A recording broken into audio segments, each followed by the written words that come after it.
നാലാമത്തെ ഖസീദ വഹിയ ഖസീദത്തുൻ നളമഹ സുൽത്താൻ അബ്ദുൽ ഹമീദ് അത്താനി ആഖിറുൽ ഖുലഫാഇ വആഖിറു സലാത്തീൻ ദൗലത്തുൽ ഉസ്മാനിയ, ഉസ്മാനി ഖിലാഫത്തിലെ അവസാനത്തെ ഭരണാധികാരി എഴുതി. അദ്ദേഹം ചിലപ്പോൾ അദ്ദേഹം പണ്ഡിതന്മാരെ കൊണ്ട് എഴുതിച്ചതും ആകാം. വാഹദഹ ഇലൽ ഉർഫത്തിൻ നബവിയ്യത്തി ശരീഫ, അവിടുന്ന് നബി സല്ലല്ലാഹു അലൈഹി വസല്ലം ഹുജ്റത്തു ശരീഫയിലേക്ക് എത്തിച്ചതാണ്. ഫനുഖിശത്ത് അലാ ജിദാരിഹാ ബിമാഇ ദഹബി, സ്വർണ്ണത്തിൻ്റെ പാനീയം കൊണ്ട് എഴുതി, സ്വർണം കൊണ്ട് ഉല്ലേഖനം ചെയ്തു. എന്നിട്ട് അതിലെ വരി നിങ്ങൾക്ക് കാണാം. യാ മൻ യഖൂമു മഖാമൽ ഹംദി മുൻഫരിദാ ലിൽ വാഹിദിൽ ഫർദി ലം യൂലദ് വലം യലിദി.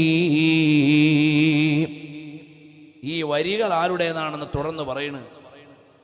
ഈ വരികൾ വഹാദിൽ ഖസീദത്തു, ഈ ഖസീദ പൂർണ്ണമായും വന്നിട്ടുണ്ട്. കമാ വറദത്ത് ഫീ കിതാബി മിർആത്തുൽ ഹറമൈൻ ലി അയ്യൂബ് സബരി ഭാഷ, അയ്യൂബ് സബരി ഭാഷയുടെ മിർആത്തുൽ ഹറമൈൻ എന്ന ഗ്രന്ഥത്തിൽ ഈ വരി മൊത്തം വന്നിട്ടുണ്ട്. ആ വരി ഏതാണ്? യാ സയ്യിദി യാ റസൂലല്ലാഹി ഖുദ് ബിയദി മാലി സിവാക വലാ അൽവി അലാ അഹദി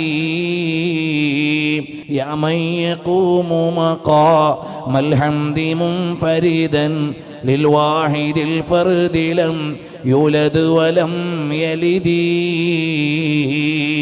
അള്ളാഹുവിൻ്റെ സമക്ഷത്തിൽ വേറാരുമെത്താത്ത പദവിയിൽ ഒറ്റക്ക് നിന്നുകൊണ്ട് സ്വീകരണം ലഭിച്ച നബിയേ, ഹബീബായ സല്ലല്ലാഹു അലൈഹി വസല്ലം തങ്ങളെ വിളിക്കുകയാണ്. യാ മൻ തഫജ്ജറത്തിൽ അൻഹാറു നാബിഅതൻ മിൻ ഇസ്ബഇഹി ഫറൗ വൽ ജയ്ശ ബിൽ മദദി. ആ വരികൾ നിങ്ങൾ കാണുന്നുണ്ടാവും അല്ലേ മോനെ?